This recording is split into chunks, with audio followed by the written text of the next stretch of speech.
What's up, ladies and gentlemen? Welcome back to The Good, the Bad and the Stupid. It's Wednesday the 8th of January. I'm late for a very important date. So we got to get, I'm not late for a date, but we got to get moving because I am running late. I've got loads of shit to do. I nearly never did this podcast, but I'm ever the professional and here I am. It's going to be as great as ever because I've not read any of the stuff that was coming up because I haven't had time. So we're going to wing it and see where we go. But what's the big news? Iran has sent loads of ballistic missiles over to American air bases. So there we go. Of course they're going to do something, weren't they? And they fucking didn't waste any time. But America, Donald Trump has come out and said that there was no damage and no loss of life and all that kind of stuff. Find that fucking hard to believe. But have you seen the press conference that he gave? He's like mob-handed, isn't he? Like a fucking mobster with all his gang of merry fucking hardnuts all around him. His generals from the army and that Mike Pence and that, they all surround him while he stood there talking. It's crazy, like crazy setup. But anyway, the army general, he had a face like fucking thunder. He looked like Donald Trump was talking out of his arse when he was saying there was no damage done. So I guess we might never know. But Iran said we've done that and now we want to draw a line under it. So now we're even to a degree, but there's going to be more to come from that. They'll just do it through some kind of fucking assassination of people or through their proxies and all that kind of stuff, won't they? But anyway, as long as there's no World War III and it doesn't filter down to fucking austerity on all us at the other end of the scale, we don't want to be fucking drafted in to make bombs and fucking army shit in factories and on rations and all that. You know what happens during a world war? Everybody has to get involved, so fuck that. Just refuse, innit? And then like fucking let Donald Trump milk his own bank, let his fucking money just drip out of his bank when America runs out of money and it all has to come out of his personal accounts. Reap what you sow in it. But anyway, Dominic, there's a picture here of Dominic Cummings. Boris Johnson didn't turn up to. He went missing, didn't he? He turned up today, but he's been missing when everyone's been asking where the fuck is he while this Iran thing's going on. He's been hiding. So that's like, has he found another fridge to get into or something? It's like standard for him, isn't it? Fucking hiding behind the curtains and whatever. And every time something serious happens, he starts a game of hide and seek, and everyone's like, "Where's Boris? Anybody seen Boris? Boris?" Or is he like, you know? I say hide and seek, he's fucking found the best hiding place he's going.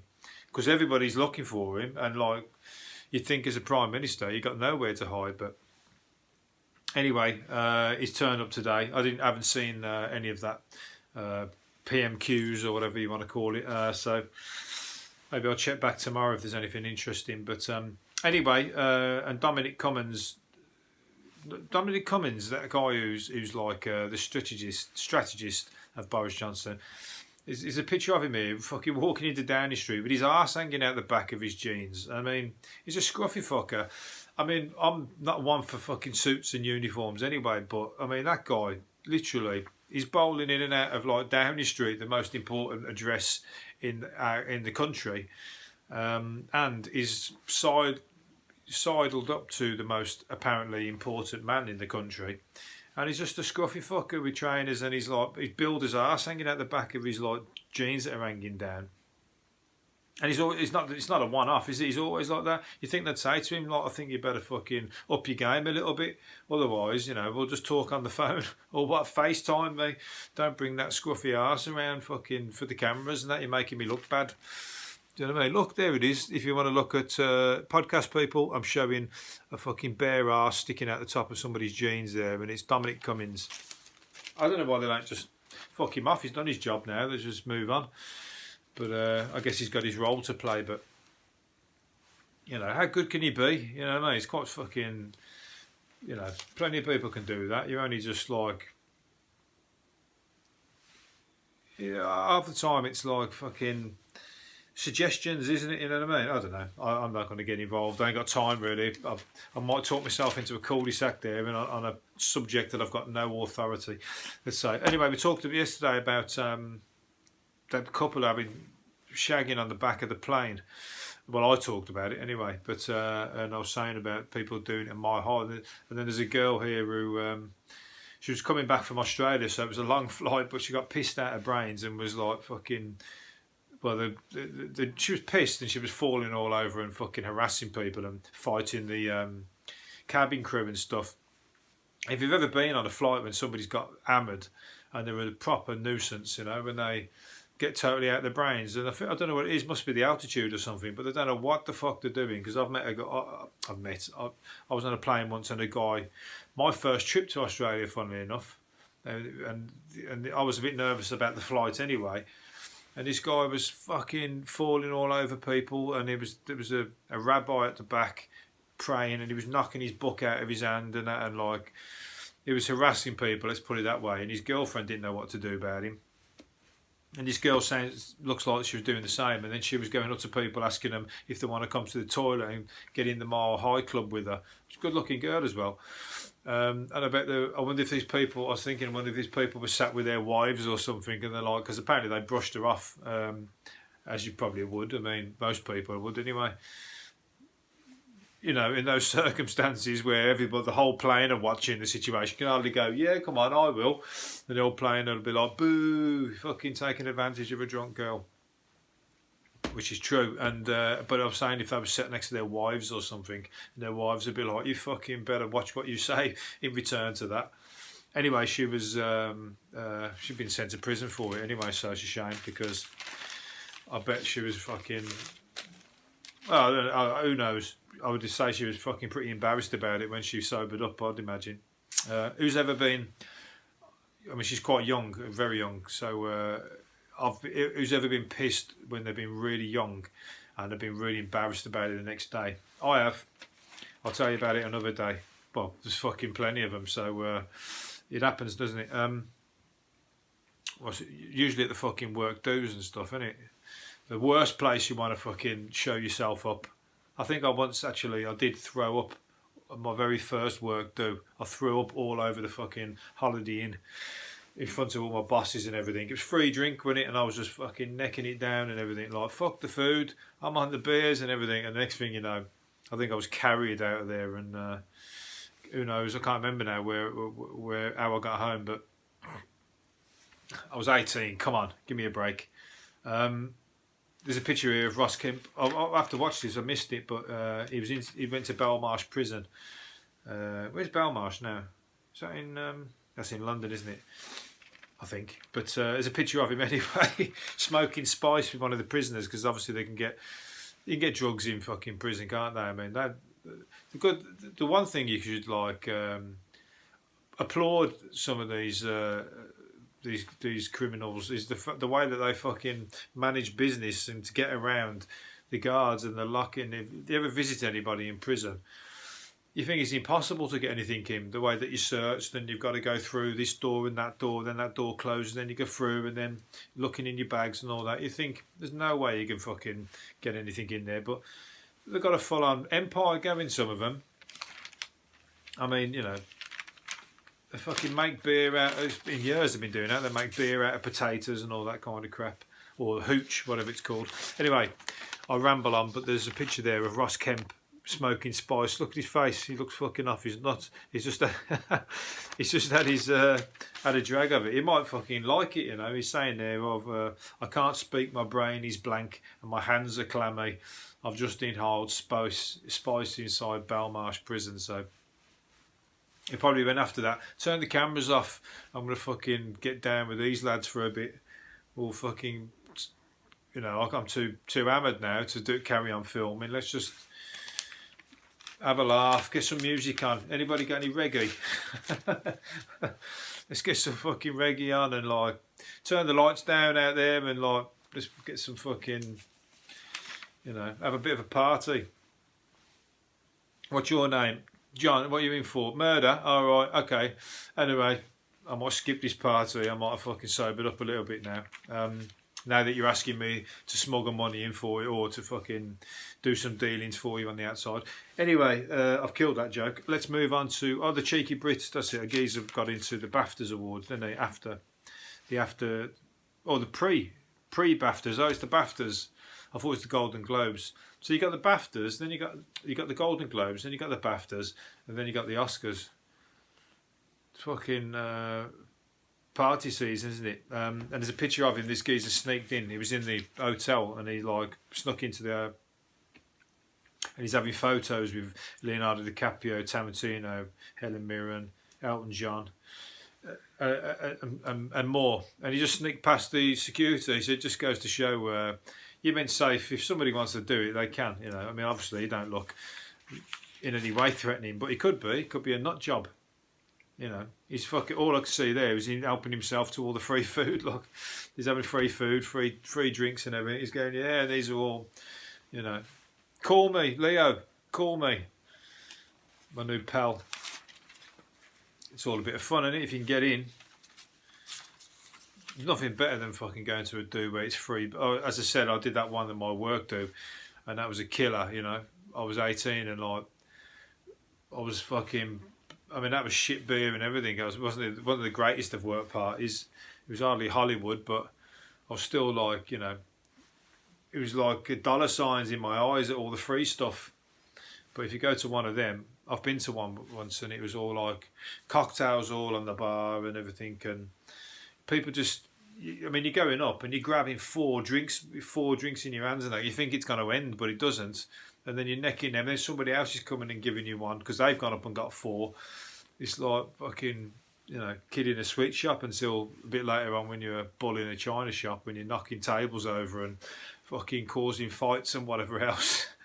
I think I left there and left my bag and my coat and everything. I don't know. I got home, woke up at home, and I was like, "Fuck, where's all my shit?" The next thing you know, I remembered where I was. Great party, but you know, sometimes it's better to pay for your drinks because then you're a little bit tight. Then and you're like, "Fucking how much? £10 for a cocktail? I'll just have the one." You know what I mean? And go home early so I don't spend any more money. Snowflakes want to ban alcohol. Here we go. I've not put these in any order. They're just lending themselves. So because I'm running late, the Lord's on my side. Snowflakes want to ban alcohol at work, social events, and replace it with mixed netball, cake decorating, and hat making. Fucking hell, who are these people? Fucking hell, don't get them into one of my parties. Jesus. Can you imagine them at a free-for-all fucking party? They'll be there bouncing their netball going, fuck the drinks, come on over here, we're having a game of fucking netball. Anybody bought the knitting needles? Fuck that. You know, there's time for netball and there's time for partying, and the office dues are like, you know, you fucking, it's a perk of the job, isn't it, when you get shit for free. That's why, again, you shove it all in your pockets and that, take all the quarter sandwiches and everything, fill your pockets up with it. You ever done that? Took the party food home. When you get it home and them quarter sandwiches, they go rock hard, don't they? They're like, you know, you could fucking throw one at someone, it would cut them. That's how hard they are. Well, yeah, but, you know, take it home and it's all freebies. Anyway, champagne terms such as drinks, champagne reception or wine and nibbles should be axed in favour of networking or gatherings, it's argued. Sorry, but that's just fucking boring. I mean, how are you really going to get to know your work colleagues unless you really have a play up at what, you know, one of the do's or whatever? I'll tell you what, you have your little gang over there and we'll have ours over here. That's the way we should do it.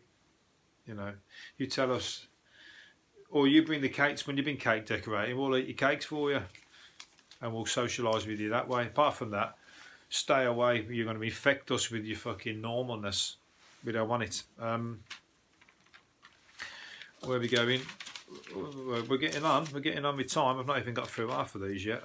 Danger Mouse, I've not read this, so I don't know what's going on. Danger Mouse was at risk of being taken over by the mafia. His creator has revealed. He said US tele executives were set to turn down the cartoon over fears baddie Stiletto Mafiosa would offend New York crime bosses. So Stiletto, that's a baddie in Danger Mouse. So Brian came up with a last minute change to the show, which went on to become a monster hit. We sold the show to the US, but we did encounter one hiccup, a crow called Stiletto who speaks with an Italian accent. And the studio said, you're going to have to change the fucking hell. Whoever started this. So they didn't want you mocking the Italian accent in case it fucking upset some mafiosos or whatever. Imagine that, you're getting fucking bumped off because your cartoon was taking the piss out of you. Come on, they got to lighten up a bit, these mafiosos. I mean, fucking hell, saying that they hit each other for any old thing, don't they? You know what I mean? Best pals and that, and all of a sudden they'll be like, you were walking down the street with them, walk into a house and bang. Sorry, mate, I was told to bump you off. I know we've been buddies for fucking ever, but I've been given the order. It's either you or me. So the loyalty in the mafia only to an extent. So yeah, this guy didn't like the crow. Still, I don't remember him in Danger Mouse. Stiletto Mafiosa. That's a picture of him there. Look, he's like a crow with a big beak. I don't know what his role was, but so there you go. Danger Mouse was. I wasn't that much into Danger Mouse that much. I liked it, but I think I liked what's the other one? Oh fucking hell! What was the mouse? Well, you had Mighty Mouse as well, didn't you? That was all right. But the other one, the fucking Mexican mouse. What was that one? Oh, Speedy Gonzales. Speedy Gonzales, that was the one. He could have been the fucking drug lord from, what's he called? Guzman or whatever. One of the. Would he upset the criminals over there? The drug runners. Speedy Gonzales, fucking brilliant cartoon character. Some of you kids out there, who the fuck's Speedy Gonzales? Well, check him out. He might have found a new cult program here. You'll thank me. Record numbers of vermin have been spotted scuttling around the Houses of Parliament. Of course they are, and they're fucking milking their expenses as well. You know, fucking, you know who they are. But no, real vermin I'm talking about. Mouse spottings are up 50%, and Westminster's moth infestation is getting worse according to officials. So you got rats, mice, moths, and Tories. I hope you don't get a plague coming out. Well, there has been a plague, hasn't there, in the fucking election? The Tories infected the country, and everybody fucking overcome with the brains went, and they all voted for the oppressive regime. They've gone, fuck all that good stuff that Labour are offering. It's too good to be true. I'm going to vote for them fuckers that have had the foot on my head for the last 10 years. Well, there you can see my allegiance there. Stormzy turned up to, what's he called? BBC Breakfast Sofa in his slippers. Fucking brilliant, that is. He came, what's he called? He turned up and he didn't notice, I think, until one of the... Did the guy tell him first? Yeah, I don't know whether he knew he turned up in his slippers, but he's sitting there with his slippers on the couch, making himself comfy. I thought maybe he's just like gone, you know what I mean? I'm just going to catch a taxi up there in my pyjamas and whatever and just sit on the couch and chill, you know. But he's got his slippers on, but he forgot. He ran out the door and forgot to take them off. How many people have ever done that? I nearly did it with, did do it, what am I saying? I went out with my coat on and just long johns, you know, like I had them on underneath. I was going to put them on underneath my trousers when I was going to the market, and I got all the way up to my van with just long johns and my coat on. It was only when I went to put my hand in my pocket looking for my van key, and I realised I didn't have a van key, and I just had these fucking cowboy-looking long johns on, looked like a right freak. So luckily nobody seen me because it was early in the morning. But not like Stormzy, he's had to fucking go on national television and explain himself. Good job his slippers are, you know, they're passable. I don't wear slippers, I can't do them. I think they're fucking... I'm not ready to turn into a housebound old man, you know what I mean? I just can't dig them fucking slippers.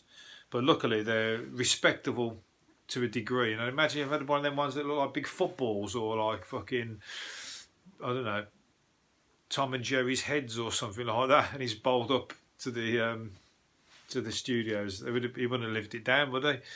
Look at, these are just black slippers, so they're passable. I will let you off with that one, Stormzy.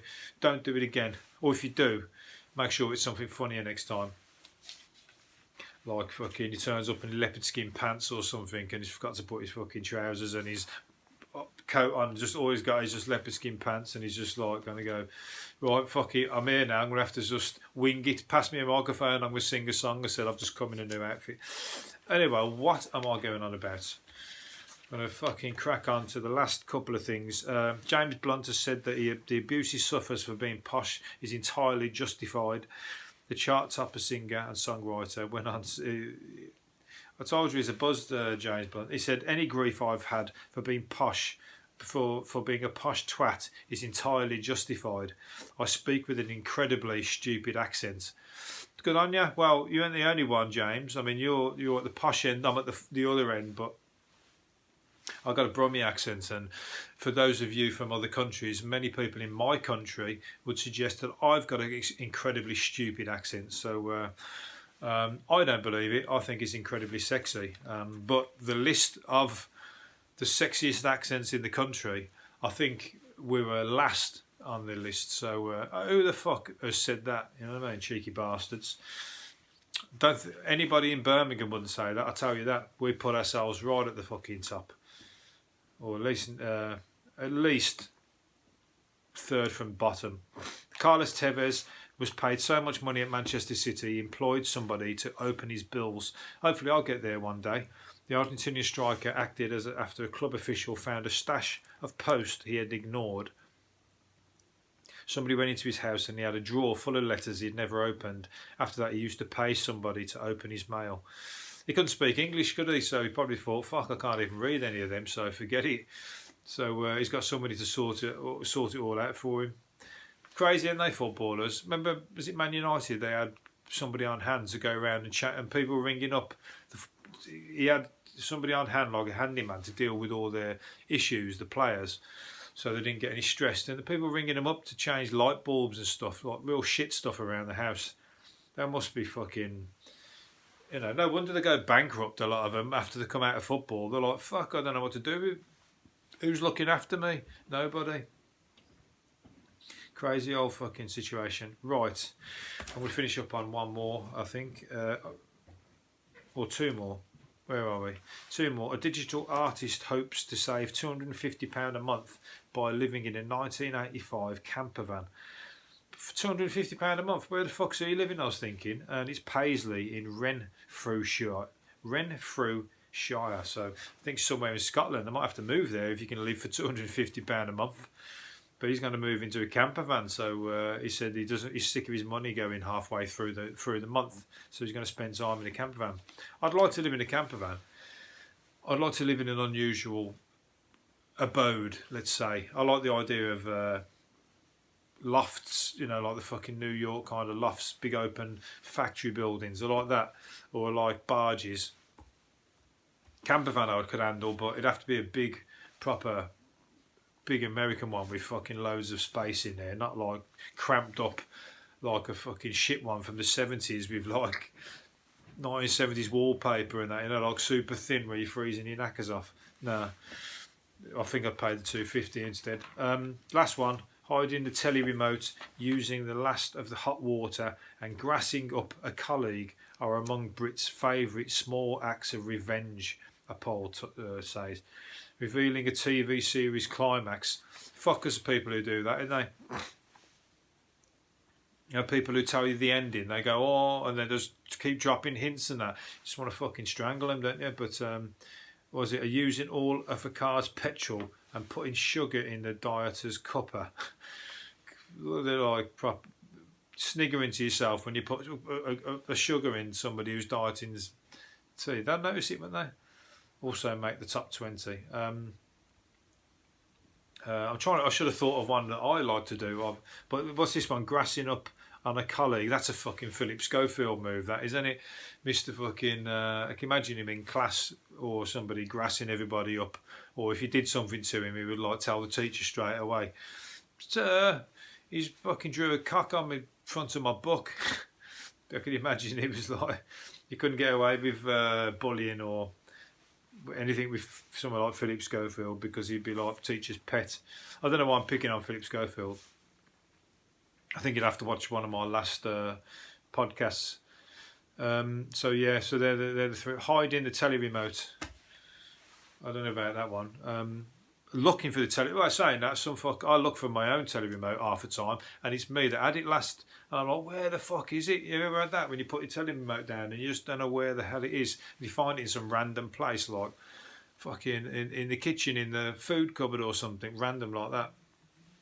Sometimes your brain just don't work, does it? And that's usually when I've come back from one of those Christmas parties and whatnot, where I've let my hair down a little bit too much with the free drinks. Anyway, let's see me. I've linked them all back together there, so I'm going to leave it there. Hopefully you've enjoyed it. If not, tough shit. I'll see you again tomorrow. See you later. Bye.